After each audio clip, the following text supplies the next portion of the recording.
Hello friends, today we will be talking on welding distortion and the deformation.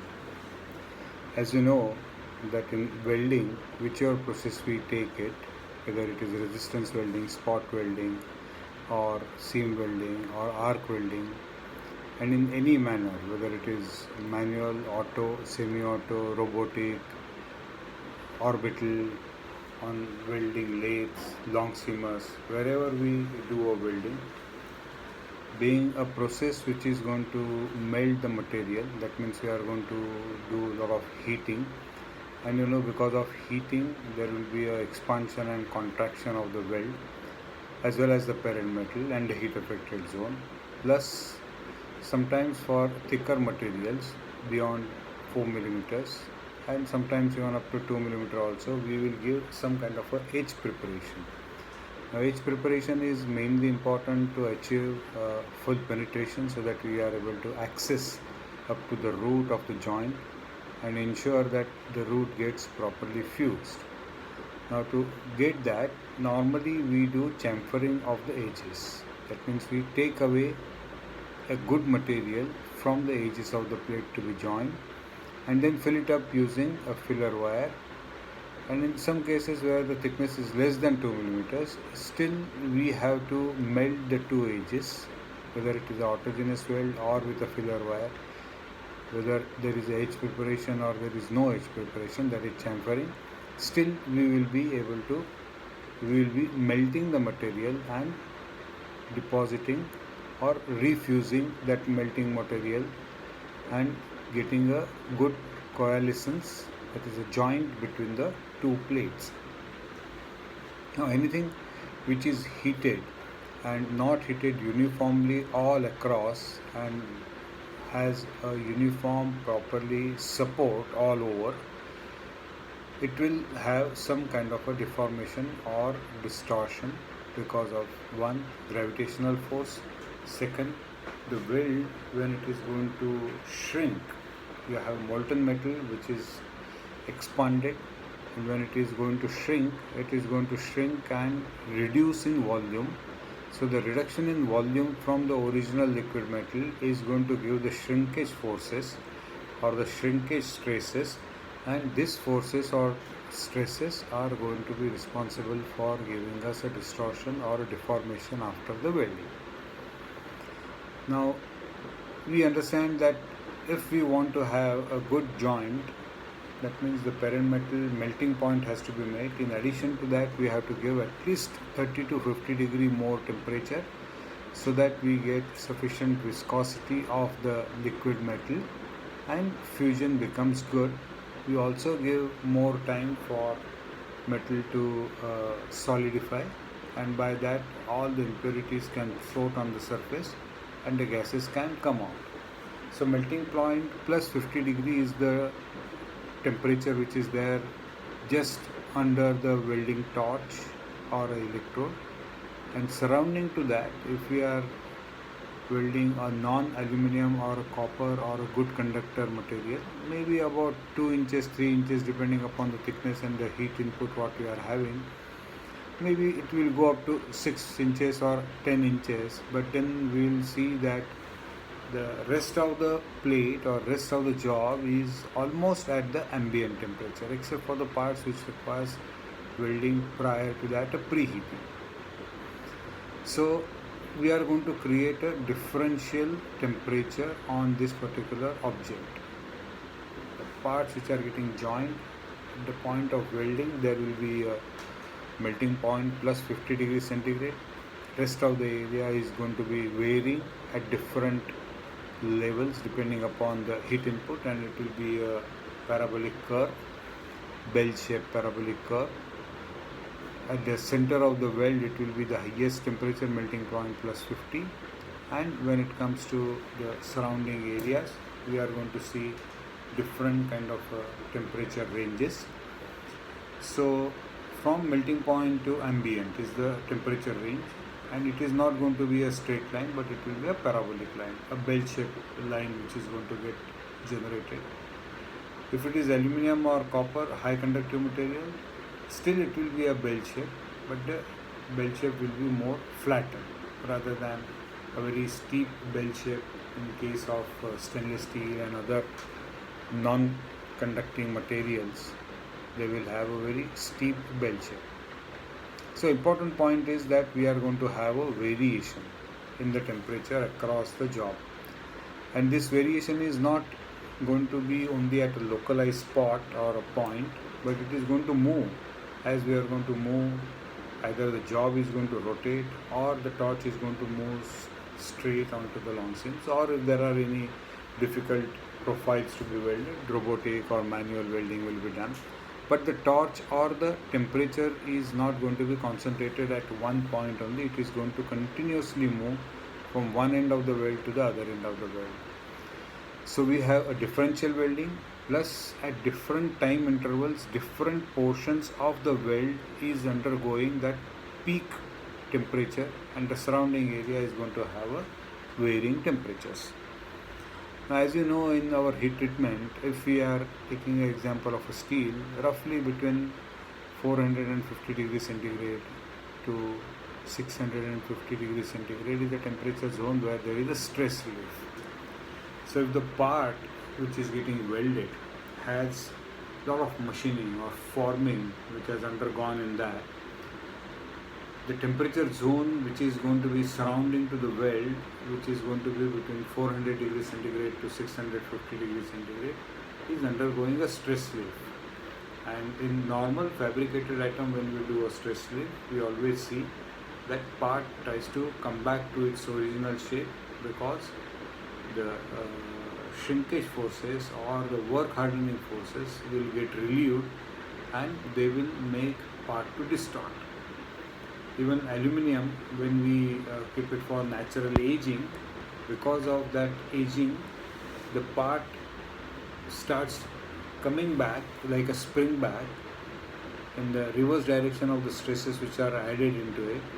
And once it settles, and then if we take a light cut on it, there is a good chance that this part will retain its shape and size far better.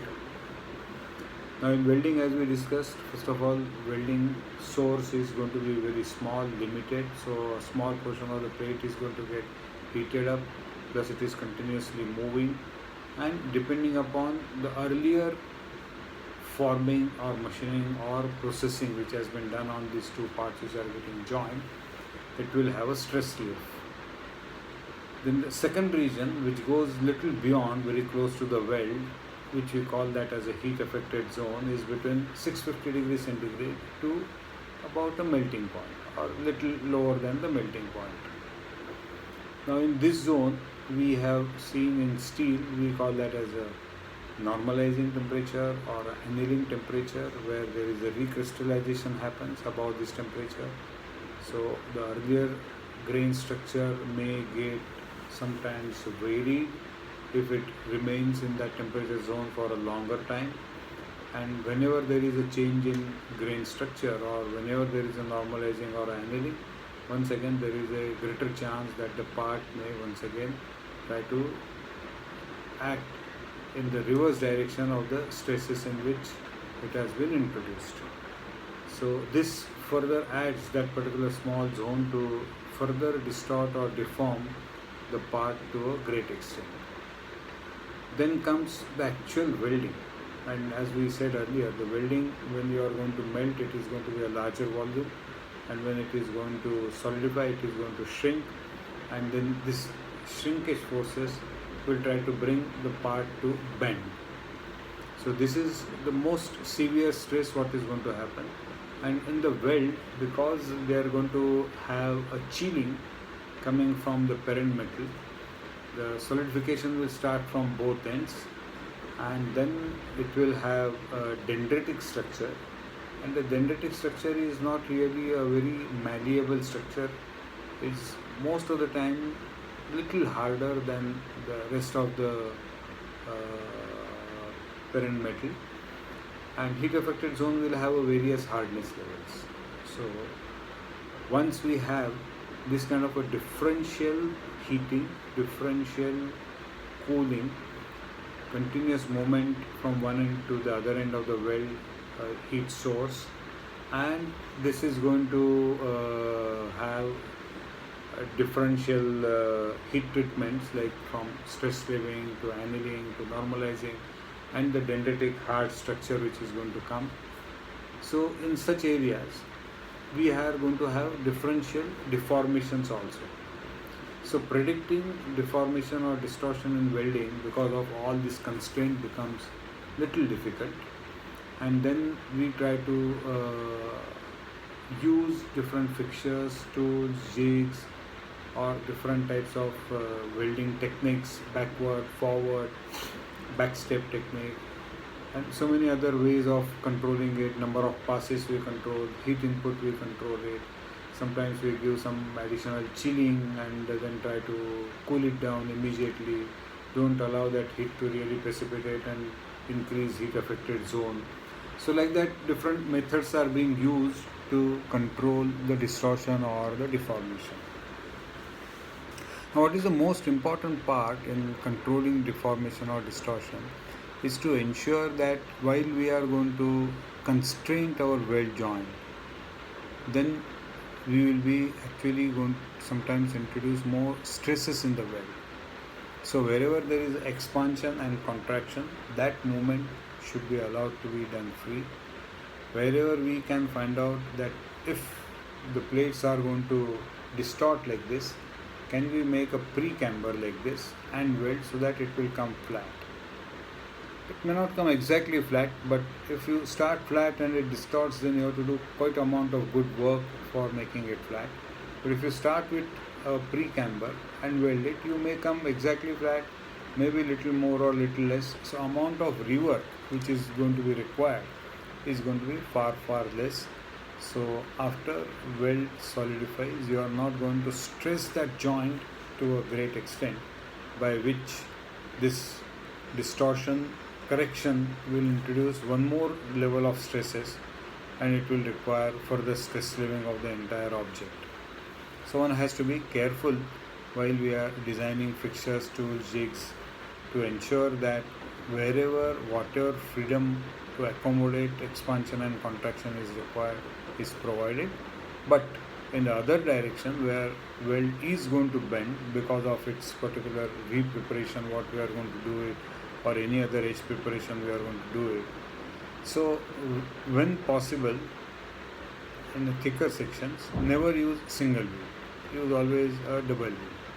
But the double V means you have to clean up the joint from the other end after welding from the first end. That's called as a back chipping to a sound metal, and then start welding. A lot of times you have to keep on rotating job up and down, or reverse forward. And if the job is small, it is possible, but for the bigger jobs, to do it so frequently becomes difficult. So it takes longer time, it adds to your cost. So what is the technique to be used? So sometimes we use double operator technique. That means we weld simultaneously from both ends, vertical up or horizontal, and then try to minimize the distortion. So this is called as a welding against a neutral axis, so that you are actually balancing the heat from both ends and try to minimize the distortion. Elimination of distortion is practically impossible. Only some special processes which are very high concentration, like EB welding, laser, TIG force, plasma, they can minimize to a great extent, but welding is always associated with distortion or a deformation. Now, while designing the fixtures, it is important that the clamping force, what we are going to use it on this welding fixtures, should not put so much of load or a pressure by which we are actually going to create a mark on the plate, or we are not allowing the plate to really expand. Allowing expansion minimizes distortion by 50%. Allowing contraction in a controlled manner minimizes distortion by another 20%. So 70%, if we can properly design a fixture, if two plates are getting welded, our worry is that they are only going to become like this. but the plates shall be free to move in this direction for expansion and contraction. In the thickness direction, the expansion contraction will be minimum because it goes in percentages, and the thickness is always lower than the length and width of the parts to be welded. So ensure that the fixtures has that kind of a provision for its free expansion and contraction, but at the same time doesn't allow force to come inside. If you clamp, as I said, too much and doesn't allow the weld to really deform, then there is sometimes a good chance that if the parent metal or the filler wire what you are using has a ductility of less than 20%, then we are actually constraining the weld from moving in the right direction, which will accommodate its distortion and minimize the tendency to crack. If you allow it to deform, then you are minimizing the tendency to crack. So some of the steels or some of the alloys like in titanium, where elongation is 20% or near about that, maybe in some cases we will have to allow distortion to happen so that the weld will not crack. And the last important part is distortion is that controlling the heat input. You have to have absolutely bare minimum heat input, bare minimum layers. Use the smallest angle by which you are comfortable in fusing. Larger angle will make very easy to weld, but then distortion associated with larger angle is also very high. So we have to minimize the distortion to the minimum angle in which we are able to weld. Use more heat in melting your filler wire rather than passing that heat to the parent metal. More heat the parent metal will see, more distortion you are likely to get. So in case of alloys like stainless steel, 300 series non-magnetic stainless steels, after the root run we can actually use continuous water purging while we are welding on the top, and that will minimize the distortion. The second technique in minimizing distortion is selecting the right kind of a sequence. For a longitudinal part which is very long, up to 1 meter, 1.5 meters, one can start from one end to other end. But if the length of the welding is more than 1 meter, 1.5 meters, better to start in the center and go partially. From center you go little here, then once again little here. Like that you can go on doing it. This is called the backstep welding, and that minimizes the chances of distortion to a great level. When we are going to do a 3D profile, it's not a circular joint or it's not a linear joint, but we are going to have a nozzle sitting onto a shell which has a varying profile all throughout 360 degrees centigrade. Similarly, odd shape weldings, transition pieces from square to round or round to elliptical. So such pieces, when we are going to weld to each other, it is always good to have a proper sequencing. And the sequence starts that if you have an elliptical thing, start at the center of the straight portion, go up to one portion of the ellipse or the one portion of the semicircle. Similarly, go to the other end, once again do it, and opposite welding is always good and better. If you are joining large number of shells or cones together, better to establish a center, put it on a lathe or on a positioner with a tailstock, hold it, put a dial and check that we are able to monitor the distortion. Divide that into different sectors. Use opposite sectors. Either you can divide it into 4 sectors, 8 sectors, 12 sectors, 16 sectors, depending upon how critical the mismatch or alignment is for your final product, and then accordingly select.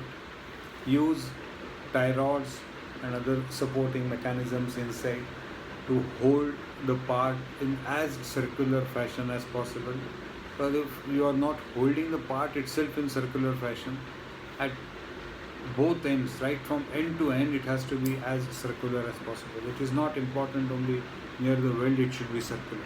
it is important that the entire length of the job should be as circular as possible. So moon plates or tie rods or fixtures are required to be incorporated across the whole length of the job before you do a circumferential joint or very complex shapes and odd geometries when we are supposed to weld. Many times we use copper for purging to give a good neutral atmosphere below that, and this copper tries to take away heat, but when it tries to take away heat, it also gives a saturation of heat in the copper. So such fixtures are required to be very well controlled. If you have a small particular part where the copper will extract heat by the time your welding is going to finish, and then before you take up the next job, you are actually going to quench it, cool it down, that particular copper fixture, and then use it. So decide on whether you want to have copper or you don't want to have copper. Most important is that fixture is required for avoiding the distortion, avoiding the oxidation of the weld joint, and in addition to that, if it can help in extracting heat, it is good. So copper, water cooled copper shoes are also sometimes used.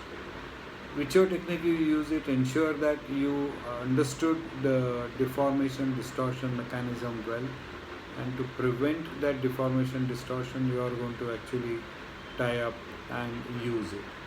So there are many ways in which we can actually control distortion, which we just saw it, and a good study of one or two parts and pieces will get us more details so that the corrective preventive actions can be implemented in future. So that's what I thought that I will tell you about overall deformation and distortion. Thank you for listening. Welcome to your suggestions. Thank you.